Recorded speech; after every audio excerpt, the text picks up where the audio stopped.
Á bökkum Blöndu á Blönduósi að finna lítinn og notalegan eþíópískan veitingastað sem nefnist Teni.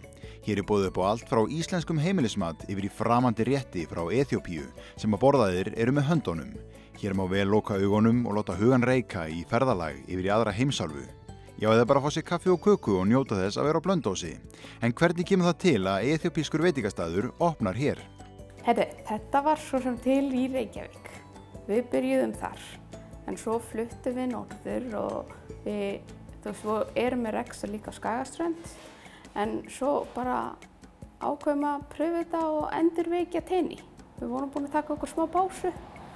En já, en við bætum við þetta líka hamborgar og pítsur og svoleiðis inn á matseðilinn en ekki bara eþíópískt. En áherslan liggur líka í eþíópísku. Teni, hvað þýðir nafnið? Teni er nafn á mömmu. Og ákveðum bara að nefna höfðun á henni og já. En sko, þið og þessi veitingastafur hérna, þetta bætir dálítið svona öðruvísi vinkil á matarmenninguna hér, reikna hérna? Já, það gerir það. Hérna, á Norðurlandinu, fólk eru að koma frá sunnan eða frá Akureyri og eru á leiðinni að stoppa hér og fá sér eþíópíska mat og jafnvel gera sér ferð hinga til að fá eþíópíska mat.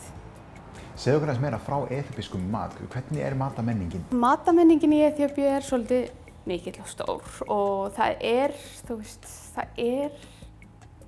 ert ekki bara að, þegar það kemur á mat þá eru fólk, þau fara að þvo sér hendurnar og svo eru bara fjölskyldur að borða saman. Eru að deila saman, oftast er þetta borið bara á stóru fata og setja fjölskyldu bara hring og borða úr sömu plötu, diskinn. Og það er bara, svo er þetta bara svona fjölskyldutími, þú tekur þinn tíma að borða og ert að spjalla og svoleiðis. Þetta er athöfn. Já, þetta er athöfn. Og svo er líka bara það sem gerir þetta æðislegt, ef að borða með puttunum, þá eru fólk ekki að hanga í símanum. Það er mjög gott að því. Já, ég ger þetta sjálf, ég fá mér svona nýfa, svo kíkja aðeins í síman. En þú getur ekki gert það meðan þú ert að borða með höndunum. En hvaðan kemur svona þín ástríða fyrir mat og matagerð? Hérna, bara kviknaði ekkert fyrir það löngu, Var 20 þegar ég fattaði það bara, mér finnst það bara æðislegt að elda og ég hef rosalega gaman að þessu. En ég er alin upp í það fyrir, mamma mín rak veitingastað í Eþíópíu á sínum tíma. Og systir minn elskar elda og bræður minn er með bróður minn í vinnu. Og hann er kokkur lærður í eþíópíska matagerð og hann sér líka, við eldum þetta saman. Og þannig að við erum einhvern fjölskyldan er gerð, bara okkur finnst þetta rosa gaman að elda. Hvernig gengur að fá hráefni? Þarftu einhver sérstök krydd eða hráefni sem er erfitt að fá, eða? Já, við þurfum að flytja eins hráefni. Það tók sinn tíma að fá leyfið, en svo kom það bara í gegn og þá var það bara postsending í raun og veru, fáum þetta bara send frá Eþíópíu og er þetta bara búið til sérstaklega fyrir okkur. Þannig reddum við okkur og svo notum við hráefni sem er náttúrulega bara hér. Já, þannig að þetta verður blandað af íslenskum og eþíópískum hráefnum. Já, og þetta er eins og ég segi, til dæmis við erum með eþíópísk sveitaost kallum við þetta og það er aðferðin er eþíópískt en hráefni er íslenskt.